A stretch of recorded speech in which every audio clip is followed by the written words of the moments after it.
College পড়ুয়ারাই সাজিয়ে তুলছে লাভপুর শম্ভুনাথ কলেজের সরস্বতী পুজো মণ্ডপ। হাতে গোনা আর মাত্র একটি দিন বাকি। তার আগে লাভপুর শম্ভুনাথ কলেজের পড়ুয়াদের হাতের তৈরি বিভিন্ন কাগজ ও কাপড়ের নকশা দিয়ে তৈরি করা হচ্ছে সরস্বতী পুজো মণ্ডপ। এবছর সংশ্লিষ্ট কলেজের সরস্বতী পুজোকে কেন্দ্র করে জাঁকজমকভাবেই সাজিয়ে তোলা হচ্ছে ওই কলেজকে। মণ্ডপ সজ্জায় ব্যবহার করা হয়েছে বিভিন্ন ধরনের রং বেরঙের কাপড়, শোলা, কাঁচ, কাগজ ও বাঁশ।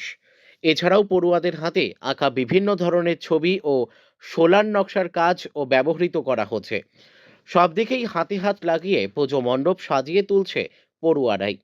মণ্ডপ সজ্জায় হাত লাগিয়েছে কলেজ পড়ুয়া সুজাতা দাস বৈরাগ্য, ইপসিতা চৌধুরী, রাজশ্রী রায়, ঈশানী দে, ইমরান শেখ, সৈয়দ মির্জাউল হাসান প্রমুখ।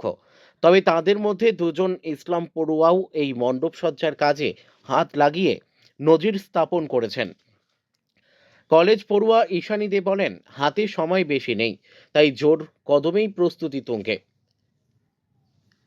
অন্যদিকে সংশ্লিষ্ট কলেজের অধ্যক্ষ নিশীথনাথ চক্রবর্তী বলেন, এবছর সংশ্লিষ্ট কলেজে ছাত্র ভর্তি কম হওয়ায় আর্থিক সঙ্গতিটা কমেছে। তাই কলেজের নবীন বরণ অনুষ্ঠান ও সৃজন মেলার অনুষ্ঠানের অর্থ বাঁচিয়ে সরস্বতী পুজোর ভিন্ন তরে সাজিয়ে তোলা হচ্ছে। তাই এই পুজোর মণ্ডপ সজ্জা নজর কাটতে পারে সমগ্র লাভপুরবাসীর কাছে।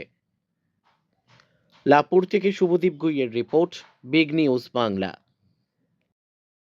আমরা কলেজের সকল ছাত্রছাত্রী মিলে জোর কদমে প্রস্তুতি শুরু করে দিয়েছি। আর একদিন তো সময় আছে আমাদের হাতে মোটামুটি, তো আমরা যতটা সম্ভব আমাদের দ্বারা ততটা দিয়েই আমরা প্রস্তুতি করছি।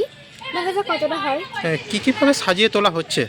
এখানে অনেক রকমের শোলা টোলা বা আরও কিছু কাগজের কারুকার্য আপনারা দেখতে পাবেন, এবং এসব দিয়ে আমরা সাজিয়ে তুলছি।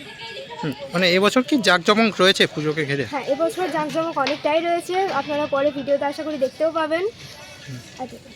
মানে কি বলবেন, মানে বাইরের দর্শকদের জন্য বা বাইরের দর্শকদের জন্য তো এটাই বলার যে আপনারা আসুন, দেখে যান। অনেকটাই জাঁকজমক হয়েছে। আশা করি লাভপুরে এতটা হয়তো হবে না কোথাও।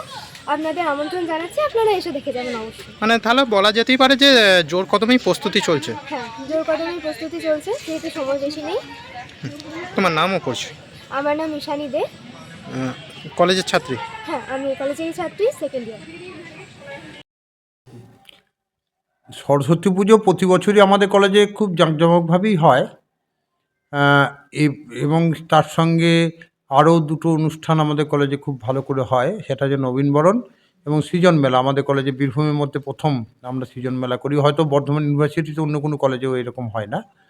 যাই হোক, এই বছরে আমাদের নানা কারণে ছাত্র ভর্তি কম হওয়ায় আর্থিক সঙ্গতিটা কমে গেছে।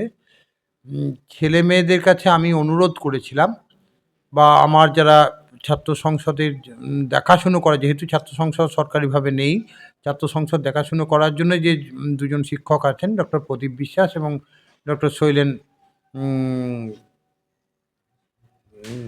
বাবু, ওদের দুজনের পরামর্শ, সহযোগিতা, উদ্যোগ এবং আমার ডানহাত বাঁহাত সবই যে প্রাক্তন ছাত্র কিছু আছে, বর্তমান ছাত্র, তাদের সহযোগিতায় আমরা এবছরে ওই সমস্ত আর্থিক যে ইয়েগুলো থাকে সেইগুলোকে এক জায়গা করে একটু সরস্বতী পুজো অন্য বছরের থেকে একটু ভিন্নতর করার চেষ্টা করছি। এবং ছেলেমেয়েরা রাত্রি 2টা-2:30টা পর্যন্ত নিজেরাই পরিশ্রম করে তাদের যে লক্ষ্য, সেই লক্ষ্যকে পূরণ করার চেষ্টা করছে।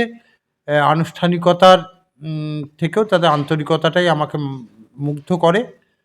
আর অন্য বছরে যেমন নারায়ণ সেবা করা হয় সরস্বতী পুজো উপলক্ষে, এবছরও সেটাই হবে।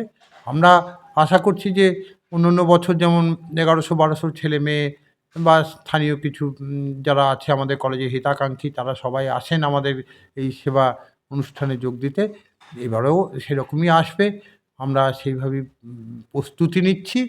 দেখা যাক, এবং আগামী দিনে সুষ্ঠুভাবে হোক, এটার জন্য আমি অন্য সমস্ত শিক্ষকদের সহযোগিতা পাচ্ছি, ছাত্রদের সহযোগিতা পাচ্ছি, শিক্ষাকর্মীদের সহযোগিতা পাচ্ছি এবং পরিচালন সমিতির সহযোগিতা পাচ্ছি।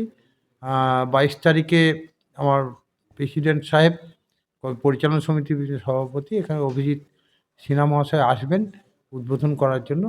22 তারিখ আপনাদের সবাইকে আসার জন্য আমি অনুরোধ জানাচ্ছি। মণ্ডপ সজ্জায় কি কোনো সাংস্কৃতিক ছোঁয়া রয়েছে?